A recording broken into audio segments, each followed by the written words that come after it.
Tides from the West, a Chinese autobiography. Written by Chiang Meng Lin, read by Tang Daming.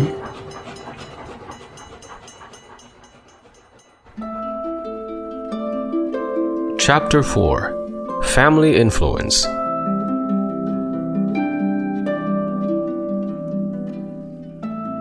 During the plastic years of childhood and adolescence, family influence upon youth is indeed formative.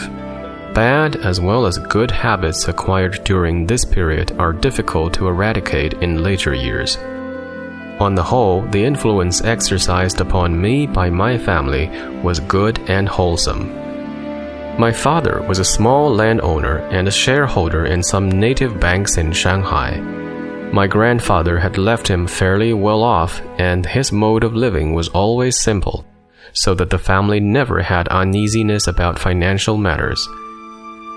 Father was an honest and generous man, respected by the people of the village in particular, and surrounding districts generally. He was frugal in private life, but very generous toward public affairs, contributing liberally to benevolent organizations. He would not say anything with intent to deceive, and his words were accordingly trusted by those who came in contact with him. He believed in feng shui, the spirits of wind and water, and in fortune-telling, and therefore, with a sort of fatalism, that a man's life was predetermined by supernatural forces. However, he also believed that by virtuous conduct and clean thinking one could make these forces respond by bestowing blessings upon oneself as well as one's family. Thus, the predetermined course of life would gradually shift its ground to a better course. His moral influence upon me was really great. The only regret I have is that I have fallen far short of his good example. My mother was a cultured and beautiful woman. My childhood memories of her have become somewhat vague. I recall that she could play the harp and sing to it. One of the songs she loved most still lives in my memory. It was about a buried harp whose owner had deserted her. Clink, clink, clink, the harp sang to herself that her lover had not yet kept his promises to come back to her. She waited and waited in vain. She remembered how happy they had been when they sang together. Now she was buried on the shady side of crumbling walls. The autumn wind was blowing, the grass fading, and the white clouds deepening. A nearby stream flowed under a broken bridge, and no one ever passed by that place. Only gloom and loneliness reigned. Someone remarked that it was an ill omen that such a beautiful young lady as my mother should like to sing such a sad song. The drawing room where she played her harp looked out under a giant camphor tree. A canal wound its way around the other side of the bamboo grove, which served as a fence. A crepe myrtle, an osmanthus, and an orange tree struggled for such sunlight as the wide spread of the aged camphor could spare. There she could hear birds singing and fish splashing. At sunset, the level beams pierced through the grove and cast the shadows of bamboo leaves dancing on the window screens. The walls were hung with landscape paintings and works of well-known calligraphers. Her lacquered harp, inlaid with jade, lay on a long redwood stand with legs carved in the phoenix motif. The drawing room was kept as it was for many years after her death. A painted likeness of her hung in the middle of the wall. But mother was no more. The harp, veiled in dark satin velvet, lay alone on the same stand in the same room. How could I help feeling that I was like that buried harp, whose song she used to teach me to sing? My mother died young. I saw her in her coffin in a beautiful embroidered jacket and skirt, wrapped in a long scarlet satin cape down to her feet. There was a hood attached to the cape. Her face alone was exposed.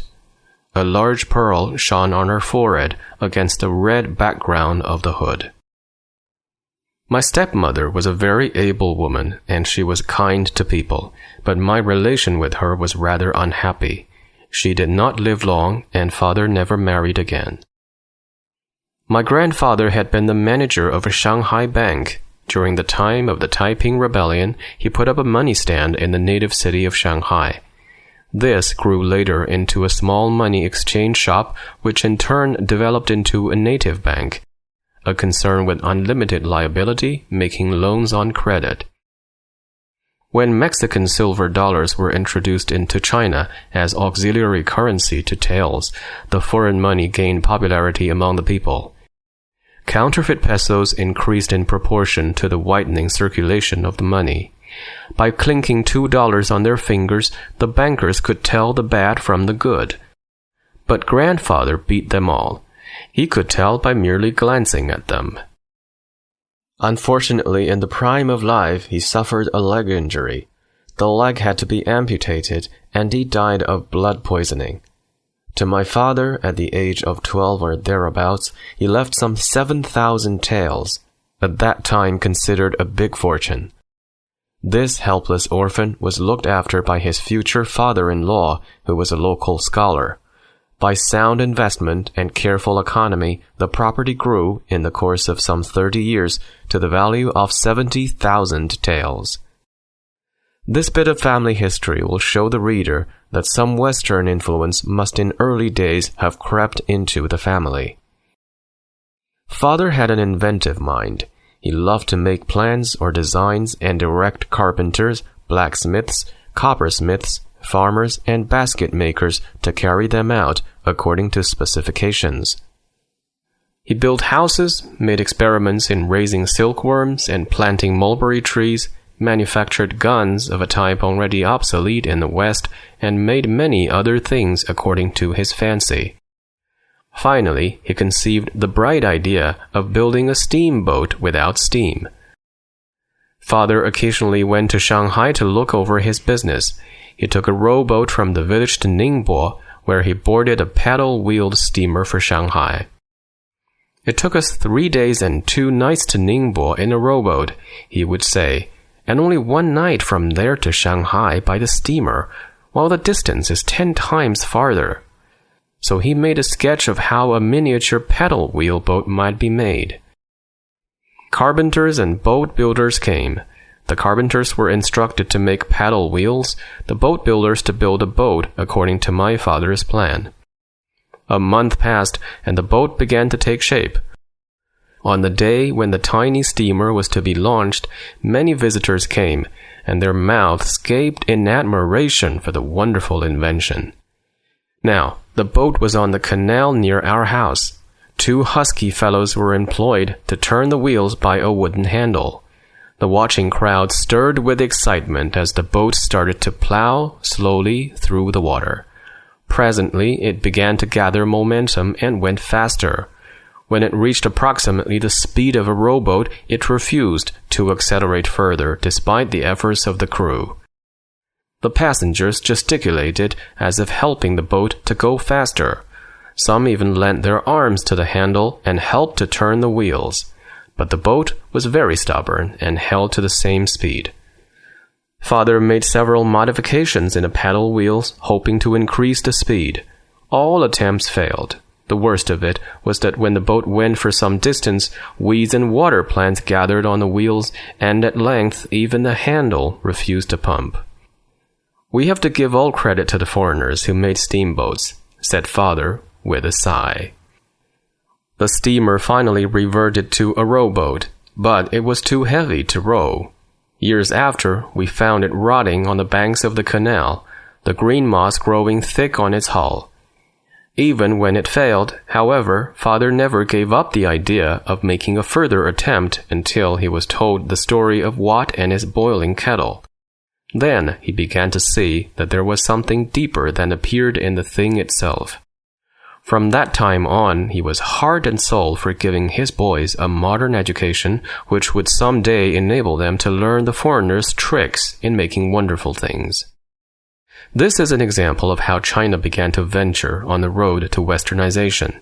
However, in human relations, Father never seriously advocated the foreigners' ways. "The foreigners are as honest, reasonable, and hardworking as we Chinese," he would say. He never saw anything beyond that. neither did he see any objection to his boys learning their ways and manners.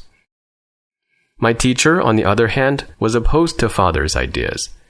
The artifice in making clever things, he would say, would have a degrading influence on morals. Haven't our sages told us so?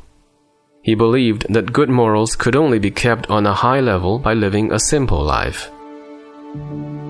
Uncle King, my mother's brother, held the same view. He wrote his ideals of life on a piece of red paper which he posted on the wall near his desk.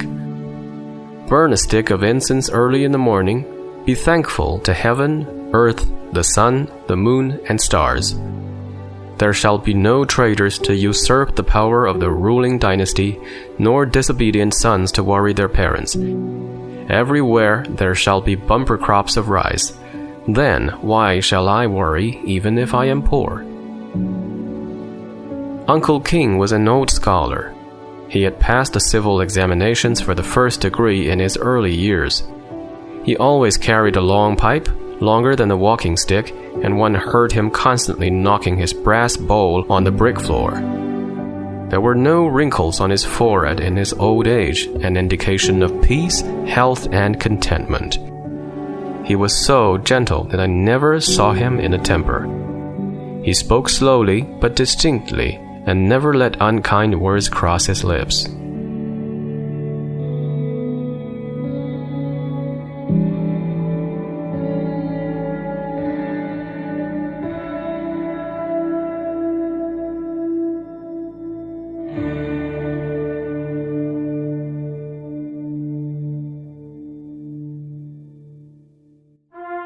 What you just heard is Tides from the West, a Chinese autobiography, written by Chiang Meng-lin, read by Tang Da-min, and published by the Foreign Language Teaching and Research Press.